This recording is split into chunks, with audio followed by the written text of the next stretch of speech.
गुरुदेव ने कहा चलो अब एक काम करते, कल जब ये आए ना दोनों बच्चे पढ़ने के लिए, तो मैं नहीं रहूँगा घर में, और जब वो पूछे मैं कहाँ हूँ तो कहना इस चक्की में चले गए। दाना पीसते हैं ना चक्की में, द स्टोन मिल।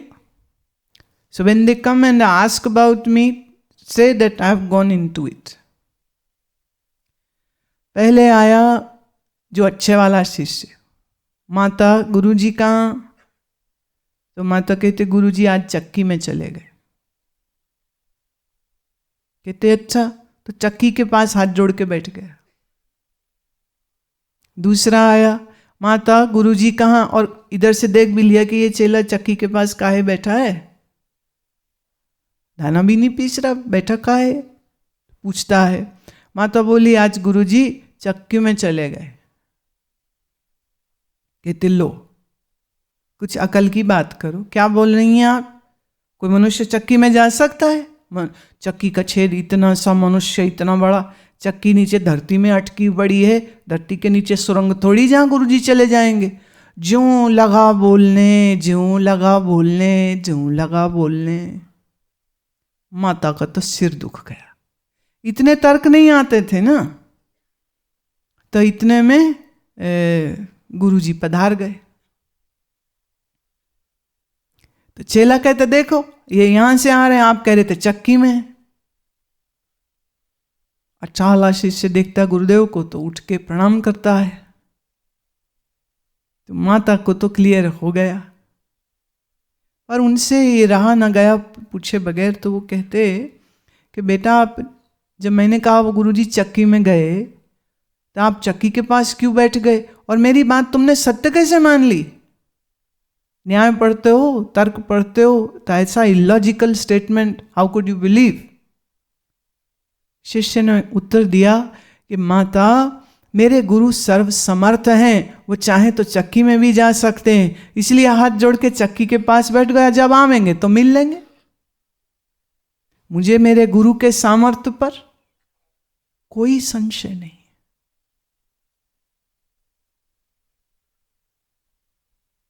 और दूसरा चेला वो लगा अपना तर्क भिड़ाने, ऐसे कैसे हो सकता, ऐसे कैसे हो सकता, ऐसे कैसे हो सकता। ये कहानी हमें अंधविश्वासी होने को नहीं कह रही, ये उनकी भावना की टेस्टिंग थी, बस इतनी भर बात समझिएगा, इसे जनरलाइज मत कर देना।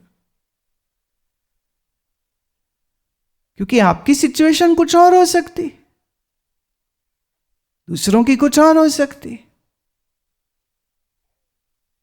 तो प्यारे को क्या प्यारा लगता है, ये जानने की भावना, इच्छा हमारे अंदर जब होती है, तब ये हमारा प्रेम होता है। जब हम तुनक मिजाजी करते हैं तो बात गड़बड़ हो जाती है।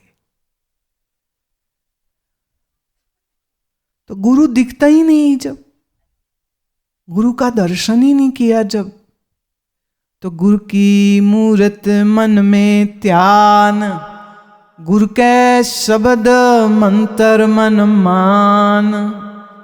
कैसे करोगे इसको? जो मूर्ति देखी नहीं तो ध्यान कैसे करोगे उसका? एक है जब हम आंख खोल के गुरु को देखते हैं, एक है हम नेत्र बंद कर लें और अपने यहां मस्तिष्क पर गुरु का स्वरूप और रूप हम ले आए, और फिर गुरु ऐसे ही दिखें जैसे हम खोली आंख देखते हो।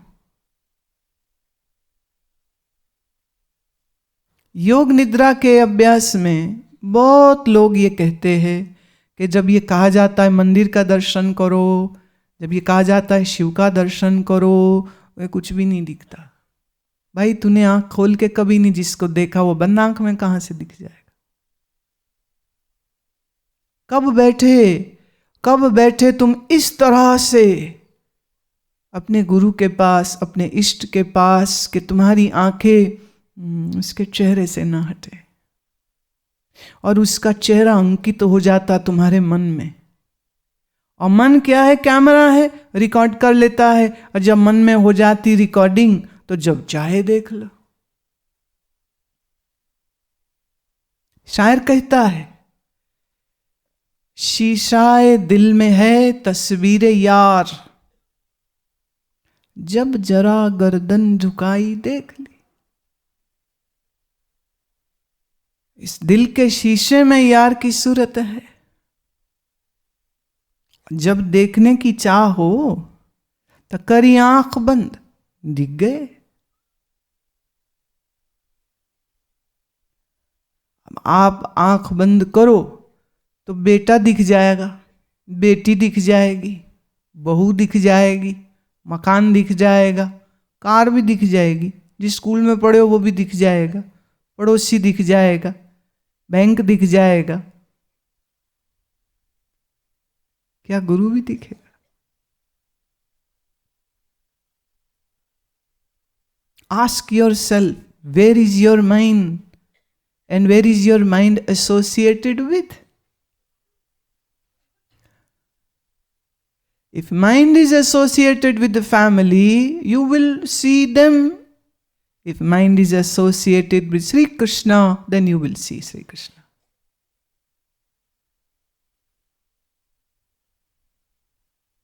बड़ी बात।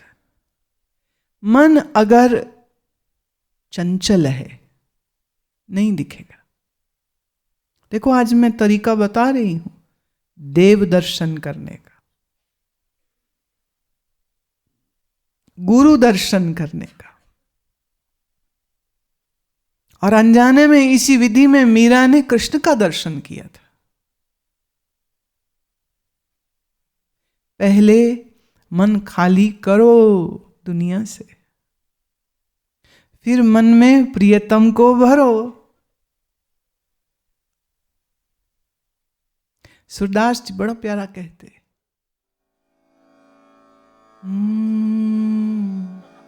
नैना अंदर आव तू,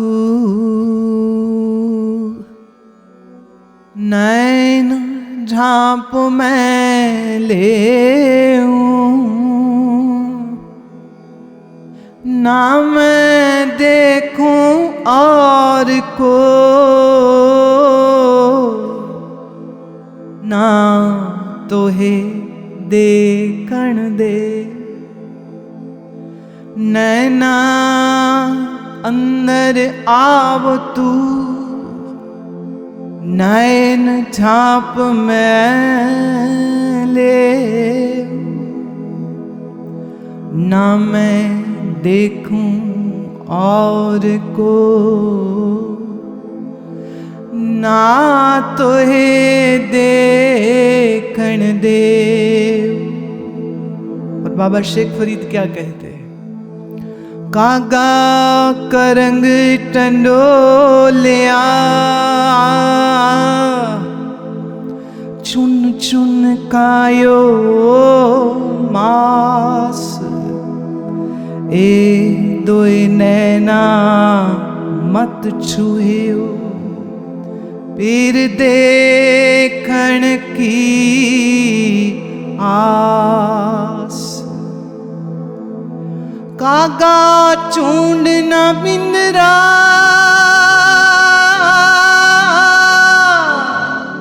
बसो तायुटर जाए, जिस पिंजरे मेरा सौ बसे, मास ना तिदूं खाए। दोनों के अर्थ समझो। सूरदास कहां बाबा शेख फरीद, दोनों बातें की कह रहे। सूरदास कहते आओ प्रभु नैनों में आओ, और तुम आओ नैनों में और मैं नैन बंद कर लूं, और फिर न तुझे किसी को देखने दूं न खुद किसी को देखूं। और शेख फरीद कहते हैं किसी मरे हुए जानवर पर कौवे बैठे नोच नोच के उसका मांस खा रहे थे। फरीद जी बूढ़े हो गए थे, और फरीद सोचते हैं एक दिन इस मेरे शरीर रूप पिंजरे से भी तो प्राण निकल जाएंगे, जैसे आज वो कुत्ते के मांस नोच नोच के कौवा खा रहा है। एक दिन शरीर से निकल गए प्राण तो कौवे बैठ के नोचेंगे। क्यों जंगल में बैठे, मर गया फरीद, किसको पता चलेगा? ना दफनाया किसी ने, शरीर पड़ा रह जाएगा जमीन पर, कौवे आ के खाएंगे, नोच नोच के मांस खा जाएंगे। तो कहते हैं उस कौवे को, ये हाइपोथेटिकल है, it is hypothetical situation which Farid ji is talking about, कि अगर कौवे आवे तो तू चुन चुन के मेरे शरीर से मांस नोच नोच के, चुन चुन माने नोच नोच के खा लेना, पर मेरे नयन मत खाना। क्यों? मेरे नयनों में इंतजार है मेरे प्रियतम की, अभी उसको देखा नहीं, मेरी ये आंखें मत खा लेना। अब तर्क से कहो तो मरा देख भी कहां सकता है, मरा हुआ देख कहां सकता है, कौवा खाए ना खाए क्या फर्क पड़ता है। लेकिन ये प्रेमी की तड़प देखिए कि मर जाऊंगा मैं तो भी मेरी आंखों में प्रभु तेरी ही प्यास होगी। तो वह कौवे खा लेना पूरा शरीर, आंखें मत खाना। और ऐ कौवे खा लेना तो शरीर नोच नोच के टंडोलिया खूब कचोट कचोट के खा लेना, पर उस शरीर को मत खाना जिस शरीर में प्रीतम की याद बसी हुई हो। जिस पिंजरे मेरा सौ बसे, जिस शरीर रूप पिंजरे में प्रियतम प्रभु की याद हो, उस शरीर को मत नोचना। दो बातें कह रहे, एक मेरे नयन मत खाना, दो जो प्रभु का भक्त है उसका भी मत खाना। क्यों? उसके शरीर में आप प्रभु बस रहे, उसका मत खाना। मीरा कहती मेरे नयनों में मेरा श्याम सुंदर है, मन में श्याम सुंदर है, राखों नैना नेरा, मेरे नयनों के नजदीक है। कितना नजदीक? इतना नजदीक कि जितना और कुछ हो नहीं सकता। एक सूफी कहते हैं, काजल लगाऊं नैनों में तो वो भी दूर रहे। काजल हम आंख के सिरे पर लगाते, आंख में नहीं डाल देते। काजल लगावो नैन में तो नैनों दूर रहे, प्रियतम बसे मेरे नयन में, हृदय बीच बसे। काजल लगाते तो आंख के किनारे में है, बह जाता है, फैल जाता है। और प्रभु मेरा नयन में, he lives in my eyes and through my eyes has gone to my heart. तो पहले नयनन यारी लगाना सीखो, नयनों से। इसीलिए महत्व है, भारत ही एक ऐसा देश है जहां भगवान के दर्शन करने जाओ, इसका बड़ा महत्व है। जहां इस बात का भी महत्व है कि गुरु का दर्शन करने जाओ, मतलब गुरु बोले प्रवचन करे नहीं, that is not required, just watch, देख।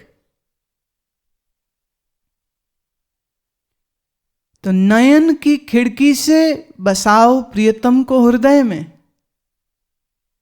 और आंख करो बंद तो प्रियतम ही प्रियतम दिखने लग जाए। लोग कहते हैं जी हम योग निद्रा करते कुछ दिखता नहीं, क्या करूं? मन में अंधकार है, अज्ञान है, अंधेरा ही तो, इसलिए दिखता ही कुछ नहीं। त्राटक इसलिए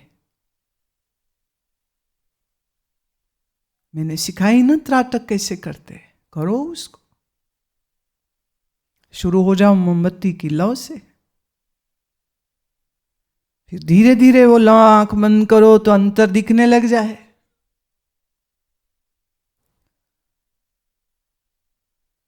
फिर करो गुरु के चित्र पर, करो अपने इष्ट के चित्र पर, देखते रहो देखते रहो देखते रहो देखते रहो देखते रहो देखते रहो। मूर्त से अमूर्त ही मिलना है। मूर्त द विजिबल, अमूर्त that which is invisible. Through visible, we wish to connect with the invisible. We begin from visible, but our destination is invisible.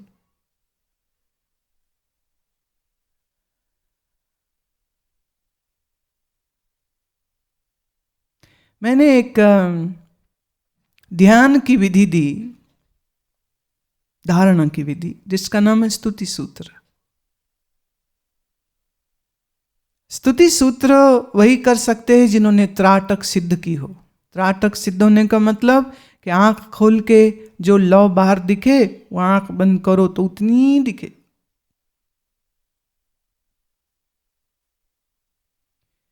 क्यों नहीं दिखती? क्योंकि मन में और चीजें दिखती। दुकान, मकान, बच्चे, परिवार, ये सब। इसीलिए योग निद्रा में दिखता नहीं कुछ। अरे कहाँ दिखे, मन भटका पड़ा। इसीलिए पहले रिलैक्सेशन, एक एक मसल, एक एक अंग, एक एक हाथ पैर। अब इतने ध्यान से कभी अपने शरीर को महसूस ही नहीं तुमने किया।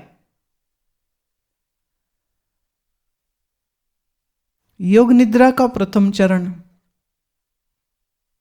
अभी वही सही नहीं हो रहा तो दूसरा चरण, दूसरा जो है उसको करने के लिए कैसे कहूं, द एडवांस्ड वन। फर्स्ट कैसे कंप्लीट होगा कि जब आप की विजुअलाइजेशन सही हो जाए उसमें। जब कहूं देखो आकाश तो दिखे, जब कहूं मोमबत्ती की लौ तो दिखे,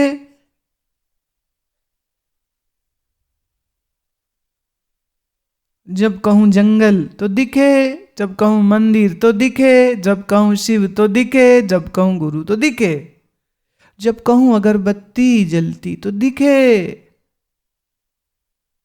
it is like creating a dream while being awake. सपने आते हैं ना, सपने कितने सच लगते हैं तुमको? क्या वो मन की कल्पना नहीं? तो अगर मन की कल्पना से सपने सच हो सकते हैं तो फिर मन की कल्पना से अंतर्दर्शन क्यों नहीं सच्चा हो सकता? लॉजिकली सोचो ना, होना चाहिए।